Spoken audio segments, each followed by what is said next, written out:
What's up, Womack Nostalgia? Dave here with a review of Sonic the Hedgehog 3, the third live-action Sonic film from Paramount. This is, of course, the follow-up to the first two Sonic films that were quite successful in their own regard. They were not, absolute behemoths at the box office, but they were solid blockbusters. But perhaps even more importantly, the Sonic films have found a home on Paramount Plus. We see from the streaming data that these films get watched a lot as big catalog content because kids love Sonic. And honestly, it's kind of fascinating to me how popular Sonic has become with new kids who don't even have much of an affinity for the Sonic games. I think there's a lot of people that are fans of Sonic and a lot of kids that went to see Sonic today that don't even really know much about Sonic as a video game property at all, which is kind of funny to think about all the older fans that are going to see these movies that of course come to Sonic from a very different,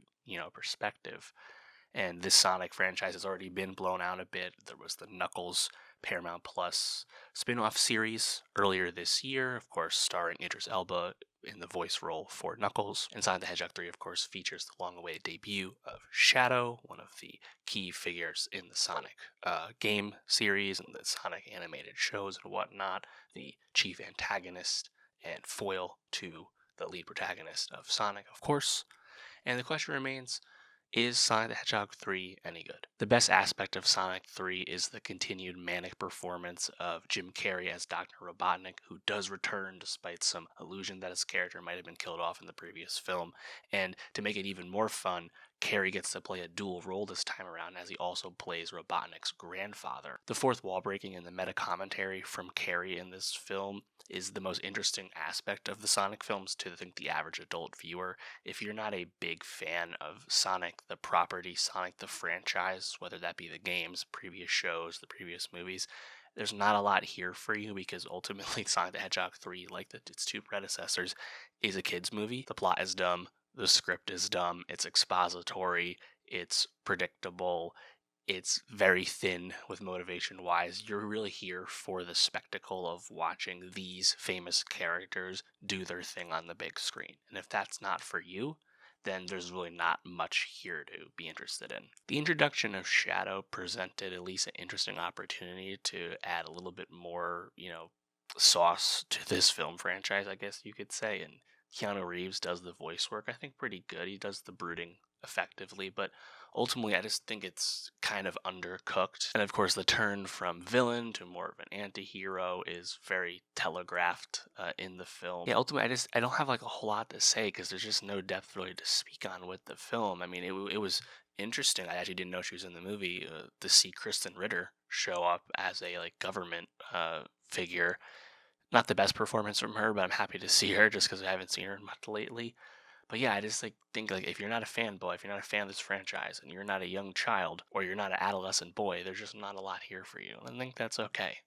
Sometimes stuff can be geared towards kids and also not appealing to adults. Not everything has to be four quadrant.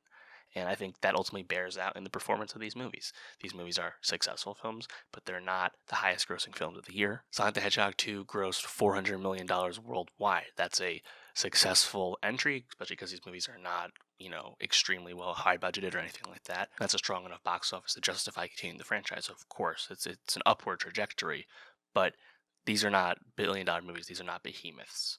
And that's okay. These movies are I think fine and about as good as they could possibly be. Ultimately, there's not a lot of depth with Sonic. There never has been, and that's fine. Of course, the post-credit scenes in this film tease the inclusion of additional characters that people probably could have predicted coming, just like Tails being teased before and Shadow being teased before. Now we're getting teases, actually seeing them, Amy Rose and Metal Sonic. Again, none of this is that surprising. They're going to keep these things going. There's talk of a Shadow spin-off, which I think makes a lot of sense. But yeah, it's not really a franchise for me. I am curious to see exactly how strong the box office performs in the United States with the holiday box office. Of course, we know the box office multiple can be very strong around the holidays, and Sonic looks to be the top dog here, of course. Wicked on the back nine, Moana 2 on the back nine. Sonic is going to be bigger than Mufasa the Lion King. So this is the top movie of the holiday season. And I'll be interested to see exactly how well that does because this is not really a all ages film. This is going to be families with kids really only. So I'll be curious to see exactly what the ceiling on this movie is at the box office. But yeah, let me know, what did you think of Sonic the Hedgehog 3? Or did you find something more to be interested in it than I did? Let me know. And for more movie reviews, subscribe. And I'll see you next time.